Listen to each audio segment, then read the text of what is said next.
Hello, I'm Dr. Erin Holder with Veterinary Compassion Project, and I am excited to be here today with Angie Arora. Angie is the founder of Aurora Wellness, and she's a veterinary social worker supporting the human needs that arise from human animal relationships, specializing in veterinary mental health and well being, pet loss support, and equity issues within veterinary medicine. As a certified compassion fatigue specialist, Angie provides trauma informed therapeutic coaching, training, and courses to help animal care professionals and organizations move out of states of surviving to thriving. Thank you so much, Angie, for being here with us today, the Veterinary Compassion Project. And I know that that was just a tiny bit of your entire bio, but my biggest question is, particularly not being a veterinarian, what led you into the field of veterinary wellness? Thanks, first off, for having me join this conversation.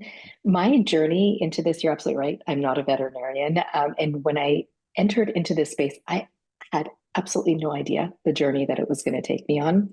So I'm going to take us back all the way to 2004. That is when the journey truly began. So I want to say towards the beginning of 2004 is when my dog of nearly 18 years, Monty, passed away. And you have those first loves, the ones that just sort of hit your soul and in your heart in a totally different way. When he passed and he ended up passing in my arms, it was for me the most profound loss that I had experienced in my life up until that point. I was just completing my master's of social work. And I gave myself, the first few months to really just grieve hard. I had a hard time. I was struggling. But towards the end of my graduation, I had this light bulb moment where I realized that his passing, connected with the fact that I had just trained as a social worker, had given me a bit of a magical gift. And so here is where I decided that I wanted to start supporting other people through their journeys of pet loss, which was also inspired by some of the support that I received for myself in those early days and weeks and even months after Monty died. That kind of opened up this really magical big can of worms. I'm going to fast forward 4 years. I saw a job posting in an animal hospital just outside of Toronto. That's where I'm from, near the Greater Toronto area in Canada. And the job posting had nothing to do with social work or anything like that. But this light bulb, this is when it happened. It was sort of like, wait a second, Angie, you can offer your services to support their clients with their pet's end of life journey, more from the emotional side, even the psychological side, maybe provide some grief support. So what do I have to lose? I'm just going to pitch it. And I went to the practice manager at that time, put together this big business case, and that started my journey into hospitals. So my first role inside of a hospital was back in 2008, and I was essentially hired full-time to support both the hospital's clients, but it was just phenomenal. They allowed me to support the community at large. So I was providing pet loss support groups, pet loss counseling, and just virtual support as well to people that had never walked foot inside of their hospital. And I mean, if we go back all the way to 2008, that was a really different landscape Very than what it progressive. is, Yeah. right? I mean, Yeah. now it's thankfully, and I'm so happy for it, that pet loss Mhm. counselors and therapists and even veterinary social workers are much more integrated into hospitals. Back then, Yeah. this was not happening, particularly not in Canada. And starting to realize like how profound the animal human bond is. Yeah. And so I think that forays right into it makes it extremely challenging because we are a profession that faces a great amount of death because of the shortened life expectancy of cats and dogs. Yeah. So I love that your journey started personally and then moved into helping clients with pet loss, but you don't just do that now. Now you're helping actually, and I actually found out about you through not one more vet. I listened to one of your talks and just loved it. And so tell me how that sort of developed into you helping the veterinary community. Yeah, it's a great question. And interestingly enough, it was another personal experience that connects to this very same hospital job. I don't think I lasted at this hospital for more than a year, maybe a year and a half if I was lucky. Looking back on the experience now, I realized what happened. I was excited to do the work. I was not prepared for my own unresolved traumatic stress that was being brought to the surface. I had never worked in an animal hospital setting before. So to me, it was a bit of a rude awakening in terms of just even the culture that was very palpable and walking into a space that was so different from nonprofits, which is what I had done for about the 4 or 5 years prior. In the nonprofit world, we debriefed, we openly expressed our emotions, we talked about the challenges that we were facing. And now I'm coming into an environment where I felt like I didn't really fit. I didn't know how I fit into this broader medical team, particularly as a social worker. So there were a number of different factors happening. There was I don't know where I fit. The culture doesn't feel as supportive as what I was used to.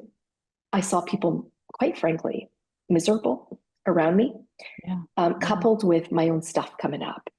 And so what I realize now is that was actually my very first experience of compassion fatigue, because I had conditions of burnout. I had conditions of unresolved secondary traumatic stress and even primary unresolved trauma from my loss of Monty that I hadn't really resolved in an integrated way. And so, whether it was a year or a year and a half, I remember sitting at my desk at the hospital. I had just gotten off a call with a client. I share this very openly as part of my journey. I suffered a massive seizure just while I was sitting at my desk. And coming out of it, I lost access to my license for about a year. That in and of itself prevented me from ever going back. But, I look back and I'm so grateful that I was able to have enough self-awareness to recognize that the conditions that were present were not healthy for me. And my body was screaming at me.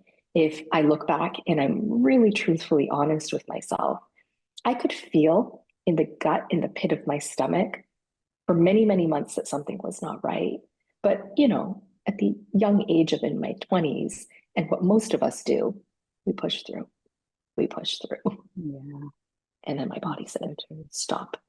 So that is what started my interest in wanting to learn about what happened to me. Is there a correlation between what I was experiencing and perhaps what other people in my hospital team may have been experiencing? Because often what I saw was one of two things: this hypervigilance in the need for control, sometimes anger outbursts amongst colleagues, or I saw full total shutdown.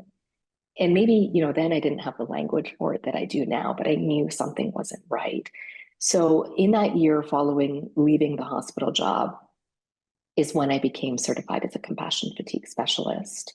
And that is what opened the doors to now focusing on professional quality of life and mental health and well-being of not just veterinary professionals, but animal care professionals generally. Mhm. Yeah, don't leave out the animal rescuers. Even Yeah. though I speak from a veterinarian perspective, because that is what I know, that is who I am.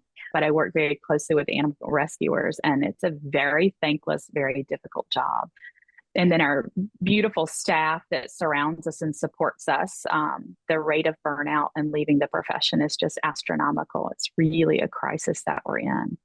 So thank you so much for doing that work. And I love what you talked about with you had unresolved traumas, because I think there's very few of us in this world that come to our profession having done all the work and resolved our past traumas. And particularly in the veterinary community, it's such a traumatic experience when you don't know how to handle the euthanasias, the dealing with angry clients, having to, just like I say all the time, like we have to be everyone, everything for everyone. We're the radiologist, we're the pharmacist, et cetera, et cetera, et cetera. And so that's such a unique challenge in the veterinary profession. And I think if you're not in it or working with people that are in it, people just don't understand that what we have to face in the veterinary field. So thank you so much for talking about previously unresolved trauma, because I don't think there's many people in this world that don't have some sort of trauma that we bring into our profession with us. And in particular, the veterinary profession is in and of itself quite traumatic in all that we have to do, and that we have to be everything for everyone. I always say that over and over: the radiologist, the pharmacist, the surgeon, the dentist, et cetera, et cetera. And we are often coming into this profession with our own unresolved trauma and then kind of being re-traumatized at work. And I certainly, until I had my own compassion fatigue breakdown, I didn't recognize that either. So I love that you said that. And I think it's a huge part of what we're doing here. And so I was wondering if there was a time when you got on this path helping veterinary professionals, and it was an individual, of course, no names, or veterinary community or veterinary hospital, that you sort of went in, you did your work, and you felt like, oh, this is it. Like, this is where I'm supposed to be. This was a very groundbreaking and transformative moment for you. Hmm, that's a great question. I can think of a lot of different moments. And, sometimes it's the simplest of moments. I actually had this experience yesterday where I was doing some on-site coaching with a few members of a team. And I remember sitting there, and my heart and my soul were just vibrating and just buzzing. And all that was happening was this real moment of time where it felt so powerful to be able to hold space for someone so that they were truly seen, heard, understood, validated, and supported. And that really is the foundation, right? For any of us that are doing this quote unquote helping work. Yes, there are practical tools. Yes, there are strategies. Yes, there are frameworks. And don't get me wrong, it very much encapsulates how I do my work. But the most powerful moments are when I'm face to face and sitting down with somebody, and they are able to slow down the pace of their day, even if it is just for 30 minutes, to be able to come back home to themselves, to be able to reflect on something that has been challenging and impacting them, and to start to peel back those layers while they're being held, to have an aha moment of like, oh, that's why I'm feeling the way that I'm feeling. That's why I'm showing up the way that I'm showing up. That's why I'm reacting the way that I am. That's why I got snippy with my colleague. That's why. And it's like you can almost see their entire bodies just like relax, even just a tad more. And that may not be solving all of their problems, but in a profession that is, you were talking about this earlier, what I like to call a high stress, high trauma exposed profession, we got to be able to find ways to interrupt that pattern. And so when we can create these opportunities where team members can meet with somebody like a veterinary social worker and start to unpack why they are showing up the way they are, how that is potentially rooted in chronic stress, in protective patterns from trauma responses. That's, in my opinion, where the magic happens. And that's also what fuels me to keep doing the work that I'm doing. Yeah, just simply, of course, you do so much more, but simply being heard, simply having someone that understands. And that's why I love the idea. When I first got this idea 2 decades ago, I thought we all need to come together and share space, because whether we're solving problems or not, we can look at each other and say, I know, I see you, I see what you're going through. And most importantly, you're not alone in this, Yeah. because we're just clawing at the walls to get through vet school. And we become so competitive, to get into vet school and then to get through vet school. And then when you get out, now we're trying to prove ourselves to other people and to our clients, to our staff. And so it's this constant, like, I've got this, like, I'm okay, everything's fine. And so one day you're sitting in your desk and you have a grand mal seizure, and you just have to face things. Or you wake up from a nap and say, I'm going to sell my entire business because I can't for the life of me go on for one more day. So it's Yeah. the holding that space and being heard is so beautiful and so powerful, and leads me into what in general do you offer? Like, what is Aurora Wellness for these amazing people who are listening? Yeah, and before I answer that, if I can just maybe just bring up something that came up for me as you were just kind of Yes. reflecting on what I shared. Coming back to this idea of a high stress, high trauma exposed workplace, when we've got, whether it's personal and or professional, unresolved chronic stress, trauma, you name it, I think over time we learn how to disconnect from ourselves. And so this idea of being able to have some space to reconnect with ourselves is how we very slowly over time start to cultivate this inner safety to be able to not necessarily avoid the painful things that have been happening, but in a gentler, more compassionate space, start to very, and I say slowly because I think it is a very slow and gradual process. We start to learn how to reconnect with ourselves. And this is really the basis of my work is helping people to reconnect with themselves so that they can better connect with the people and the animals and everything that is around them. Connection is really the name of the game of Aurora Wellness. And I've really been leaning into the idea of connection and why it is so important in the face of the unresolved trauma. And as I just mentioned, if trauma causes us to disconnect from ourselves and other people, then the antidote is connection. And if we look at the way that many, not all, I actually am starting to see a difference, which is really promising, but generally speaking, most animal hospitals, whether they're small animal, large animal, emergency, specialty referral, animal shelters, zoos, wildlife conservation, whole gamut, the way in which many of them are structured and designed is to kind of do what I like to say, keep us in an on position.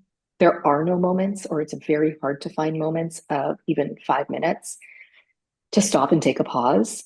And that degree of hypervigilance over time starts to rewire our autonomic nervous systems. And so when folks are getting home at the end of a shift and they are totally crashing and burning and have no energy left, even if there's time, no energy left to do the things that fuel themselves, it's really no wonder.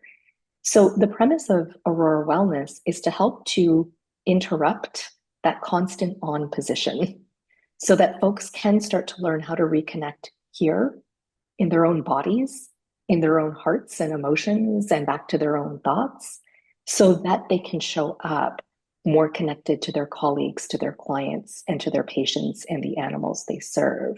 More tangibly, how I do this is through a few different buckets. One is what I call therapeutic coaching.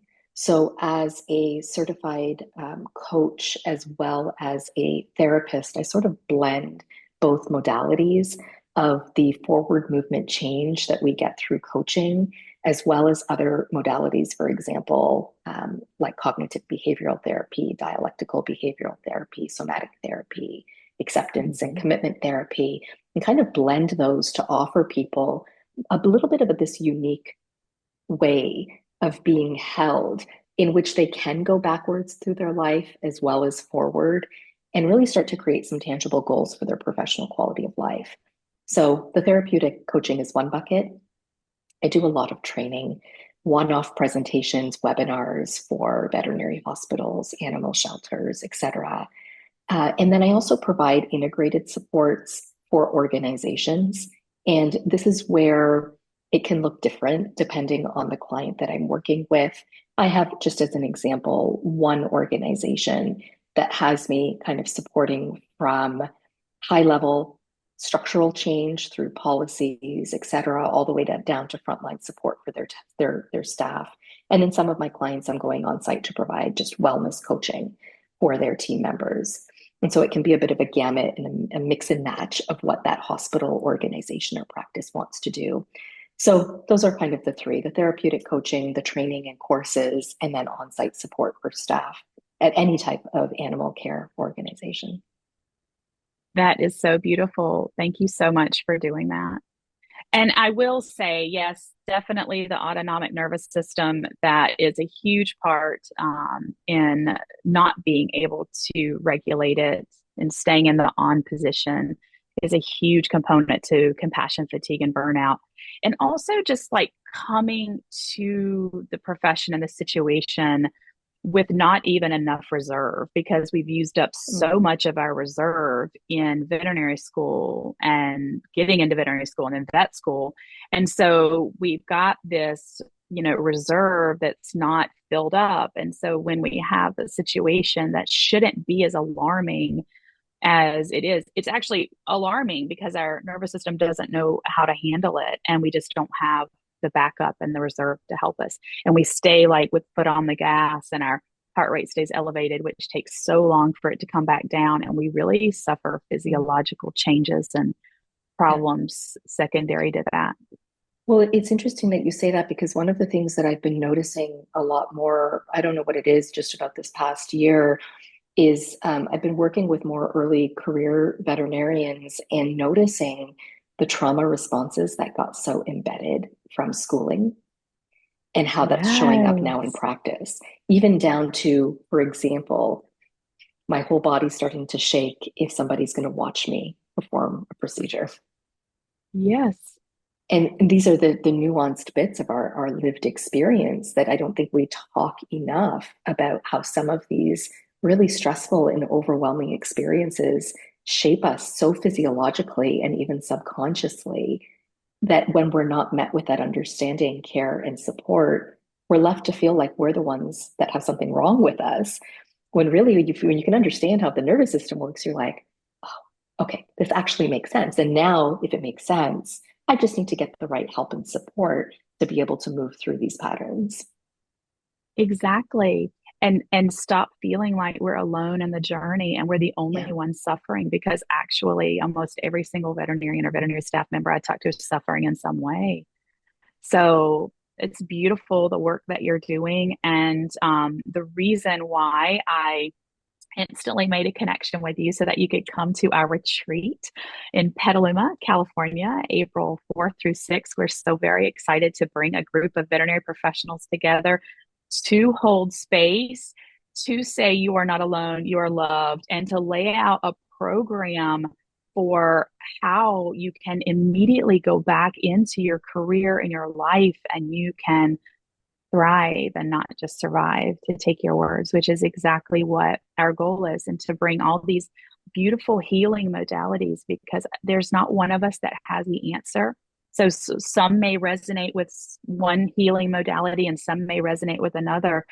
Um, and to start, because in order to go forward in a healthy way, we do actually have to go back and we do have to figure out what happened and try to get some help with that. So I love that. So tell me really quickly, because we're about, oh, I've got a little bit more time, but tell me really quickly what you're going to bring to the retreat. We're so excited to have you speak. So tell us what you plan. Get a little preview of what you plan for the restorative retreat. Yeah. Well, first off, as you were talking, the word community just like really popped out for me that there is a difference in healing in community versus having to figure things out by myself. So I'm going to actually start by saying I'm most looking forward to being part of that energy. And I think in vet med, we're just we have not expanded our horizons enough into the different types of healing modalities. And so I am just incredibly excited to be part of a bunch of folks who are going to lead multiple modalities that are going to help us reconnect with our ways, with ourselves in different ways. So in terms of what I'm most excited to bring forward is this understanding of how our nervous systems function, and quite frankly, how we can learn to come back home to ourselves. And I know that sounds quite vague and broad, but what I'm hoping to bring is much more of a tangible conversation and even explanation and suggestions for what coming home to ourselves can start to look like on a very practical day-to-day basis when we're working in a hospital or wherever we may be working. My work likes to rest in, okay, what can I actually start doing about it? So I'm super excited to start to share some of the tips and the tricks that I've seen work for myself, as well as many of the clients that I've supported. And in particular, maybe a bit of a different take and a frame on the idea of boundaries, which I know we talk a lot about in veterinary medicine, but I want to bring our focus on boundaries to really be a little bit less on what do I need to say to set a boundary, but how do I actually understand myself at a much deeper level so that those boundaries can start to flow much more naturally. I think, the conversations around boundaries need to come back to what has prevented me over my life from being able to set them in the first place and being able to shine a bit of a light on that and meeting ourselves with a high degree of self-compassion, non-judgment as we start to figure out our ways to start to build healthier boundaries, not rigid boundaries, not porous boundaries, but healthy boundaries. So those are the two bits that I'm excited about. Very, I love it so much. I think that was a huge thing for me in vet school, especially like as a new, like I was very gung ho to open up a practice. So shortly after getting out of vet school, 2 years I was in practice for myself. And boundaries wash away when you become the owner at such a young age with no ability to well, or it's not no ability, it's just the fear of what you really have a lot of fear in you because you don't want to be rejected by clients. And now there's the Google reviews out there, and so you operate based on this enormous amount of fear, and so your boundaries just get like washed away. And then you set yourself up for this long course of, and then you have new veterinarians that come in and are like, hey, what's happening here? Where are the boundaries to be set? And so taking all the things that you're doing, the things that Veterinary Compassion Project are doing, and getting into these guys' hands so much earlier, like vet school, to be able to come out and be armed and ready to go, not just being amazing doctors, because that's like a piece of what we do. So I love the work that you're doing. I'm so excited for you to come to this retreat. I feel like this retreat is going to be so transformative for so many people. And I just can't say enough as we wrap up.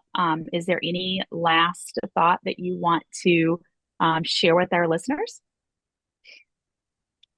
Final thought, we don't have to suffer and we don't have to be suffering alone. There are paths and there are ways through this that can lead us to healthier lives.